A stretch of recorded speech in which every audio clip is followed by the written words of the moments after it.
喺今集開始之前，希望各位觀看呢條片嘅朋友或者網友，你哋可以用1至2秒嘅時間嚟到訂閱我哋嘅頻道，作為對我哋嘅支持，等我哋做得更加好。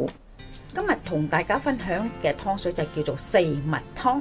係咩嚟㗎？應該好多人都知道係咩叫做四物湯啊！好多父母好愛錫子女，經期完之後咧，執翻啲俾個女女去補翻啲氣血或者調理下身體。通常啲人就話經期完之後飲嘅，經期完之後飲咁咪即係唔啱男士飲咯？咁又唔係，亦都係啱男士，但係個情況就係你個人如果係熱氣嘅就唔啱飲啦。點知我自己熱唔熱氣啊？如果飲完四物湯之後，你係覺得自己喉嚨渴或者牙肉腫或者面上生暗瘡粒粒，你就知道你自己適唔適合飲噶啦。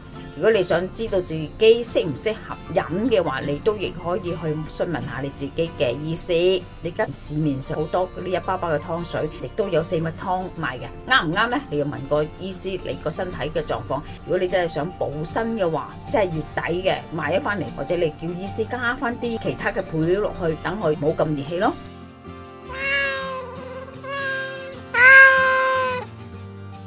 阿媽廚房。首先我就介紹下四物湯有咩材料先。龜片、川芎、白芍、熟地。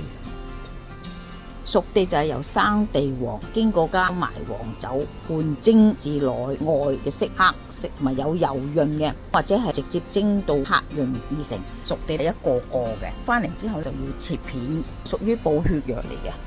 白芍愛嚟做咩呢？就係平肝止痛、養血，同埋如果係成日都瞓唔着呢，醫師都會開啲白芍俾你嘅。因為白芍係帶少少酸性啊，如果有胃酸嘅就唔好落咁多白芍，或者同你嘅醫師係嚟煲四物湯嚟加減下。嗱，呢個川芎啦，呢隻係大川芎嚟啦。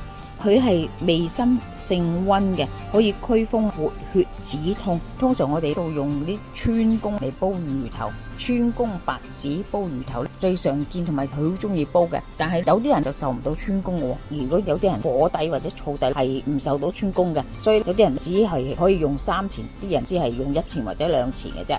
呢個係叫全龜片，作用就係養血、促進血液循環，同埋緩解啲疼痛嘅，同埋調節嘅月經啊，嗰用途都幾廣泛嘅。咁如果你買當歸，當然係買全龜片啦，因為市面上都有啲好似釘仔咁樣樣嘅當歸。呢隻全龜片通常配藥嚟講都係用呢隻龜片。龜片用法都要視乎嗰個份量嚟到食用嘅，唔係話多就得噶啦。有啲人唔係幾受得當歸啊，份量就要少啲啦。所以四物藥材裏邊，龜片同埋川芎一定要問清楚醫師用量啦，因為唔係話多就係好噶啦，有時多呢反而有反效果，你係自己受唔到。呢個份量就係1人嘅份量嚟嘅，1人份量配半隻雞啊，梗係唔係啦。我就會斬開，淨係攞個雞髀部分嚟到煲呢個四物湯嘅啫。因為煲雞髀係一位客人我講嘅，佢話用四物湯嚟煲雞髀啦，好好味噶。咁我又試下都好喎，俾我屋企嗰個少女飲嘅，煲俾我屋企個少女飲唔係問題啊。千祈唔好飲完之後就發脾氣啊，即係熱啊、燥啊，將啲脾氣發晒出嚟啊。唔希望有咁嘅情況出現啦吓。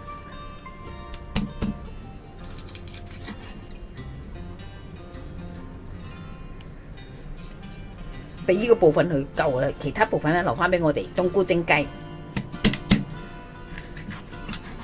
成隻雞髀俾佢食。雞髀呢個使唔使加調味料葉呢？唔使噶啦，如果你煲四物湯就無需任何嘢做調味料，就咁斬開2橛算啦。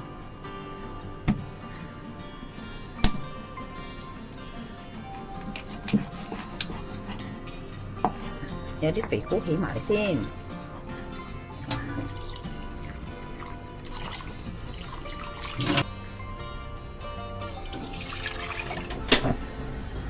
凍水落咗藥材落去先，點解你唔使洗嘅咩藥材？啲藥材好乾淨啊嘛，翻嚟執過晒噶啦，使乜洗啫？係咪？直接倒落去，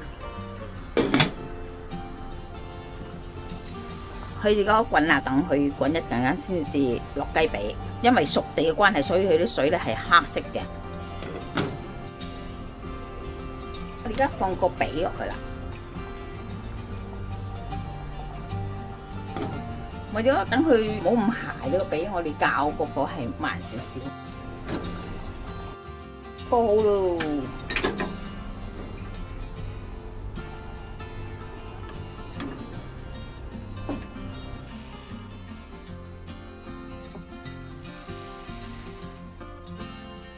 今集已經差唔多啦，多謝各位嘅收睇。詳細食譜我哋會上傳喺 Facebook 嘅專頁裏邊，有興趣嘅話可以查閱。另外，如果喜歡我哋頻道嘅話呢，可以訂閱我哋嘅頻道，以作對我哋嘅支持。希望大家喜歡，我哋下集再見啦，拜拜。